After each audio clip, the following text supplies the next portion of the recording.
পাহাড়ের যে এখন অ্যাবনর্মাল যে একটা সিচুয়েশন আছে, যে উদ্ভূত পরিস্থিতি, সেই উদ্ভূত পরিস্থিতি আপনার যেকোনোভাবে আপনার নরমালাইজ করার এবং সেগুলোর সেদিকে আপনাদেরকে মানে তারা যাতে স্টেপ নেয় সেরকম কোনো ওয়ে আছে কিনা? কারণ জনগণ ভাবে আপনার ইমোশনের জায়গা থেকে। যদি ইমোশনের জায়গা থেকে যদি না ভাবতো তাহলে কিন্তু ২৪-এর গণঅভ্যুত্থান সফল হতো না। জনগণের পালস হচ্ছে আপনার ইমোশনের জায়গা। সেই জায়গা থেকে তাদের যে আক্রোশ, সেই জন আক্রোশের কোথায়, কেন এবং সেখানে প্রশাসনের কোনো ফল্ট আছে কিনা বা তাদের আক্রোশের জায়গাটা কোথায় সেটা এসে বসে ঠিক করা দরকার, সেগুলো নিয়ে আলোচনা করা দরকার আমার মনে হয়। কারণ যে সকল বিষয়গুলো আছে সেই বিষয়গুলোতে আমি খুব একটা বেশি মনে করি না এগুলোর খুব হার্ড। এগুলো আপনার যদি আপনার মনে হয় যে আমরা পারবো, সেক্ষেত্রে বসে আমরা বিভিন্নভাবে শান্তিমতো আমরা আলোচনা করে বিভিন্নভাবে আমরা সেগুলো সমাধান করতে পারি। আর দ্বিতীয় বিষয় সেটা হচ্ছে আপনার এখানে তৃতীয় শক্তির একটা ইন্ধনের কথা বলছি। আপনারা হয়তোবা জানেন যে জানেন কিনা আমি জানি না। আমার আইডির মধ্যে কিন্তু অনেকভাবে আপনার লিগ অ্যাটাক করছে এবং বিভিন্নভাবে আপনার ট্যাগ করে ফেসবুকে আমাকে এমন একটা ন্যারেটিভ সাজানোর চেষ্টা করছে কি যে সর্বমিত্র পাহাড়ি শুধু চুপ আছে। সে সে হচ্ছে শিবিরের প্যানেলে গিয়ে সে এখন আর কথা বলছে না।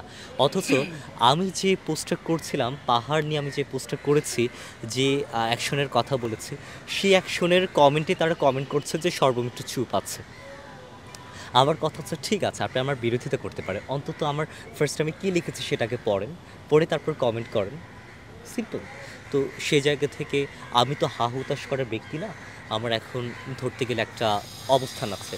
সে অবস্থান থেকে আমি অ্যাকশনেই তো যাব, তাই না? আমি অনুরোধ জানাবো, আমার যদি এখন স্বরাষ্ট্র উপদেষ্টার সাথে যদি আমার সাক্ষাৎ হয়, আমি সেখানে গিয়ে আমার পাহাড়ে যাতে শান্তি বিরাজ করে এবং কী করা যায় সেটা নিয়ে আমি কথা বলবো। গতকাল আমি সেই নিয়ে আমরা কথা বলেছি, যে আমরা বলেছি যে রামুর যে আপনার রামু ট্র্যাজেডি, সে রামু ট্রেজারির ঘটনা আমরা দেখেছি। আপনি পাহাড়ে আজকে যে ঘটনা ঘটছে সেটা কি আজকে নতুন? সেটা লিগের আমরা কি দেখি নাই? তাহলে লিগের এত প্রেম প্রীতি, পাহাড়ের প্রতি এত প্রেম প্রীতি উপচে পড়ছে কেন? যারা আপনার রামুর যে ট্র্যাজেডি সেগুলোর আপনার কোনো সমাধান করেনি, তার কোনো তদন্ত করেনি। তারা আপনার ইকবাল তথাকথিত যে আপনার একটা চরিত্র দাঁড় করিয়েছে ২০২১ সালের শারদীয় দুর্গাপূজার, যে আপনার দেশের বিভিন্ন যে অঞ্চলে আপনার দুর্গাপূজায় হামলা চালানো হয়েছে, সেই তথাকথিত চরিত্র ইকবাল, সেই ইকবাল কোথায় আমরা জানি না। সেটার কোনো তদন্ত আমরা জানি না। যে ইকবালের কারণে এত মানুষ ঘর ছাড়া হয়েছে, ঘরবাড়ি পুড়েছে, সেটার আমরা সুরাহা দেখি নাই। সেই আওয়ামী লীগ সরকার আজকে যদি আপনার হিন্দু ধর্মাবলম্বী, বৌদ্ধ ধর্মাবলম্বী, চাকমা, মারমাদ, ত্রিপুরা তঞ্চকদের জন্য তাদের যদি ভালোবাসার প্রেম প্রীতির কথা বলে, সেটা তো হিপোক্রেসি।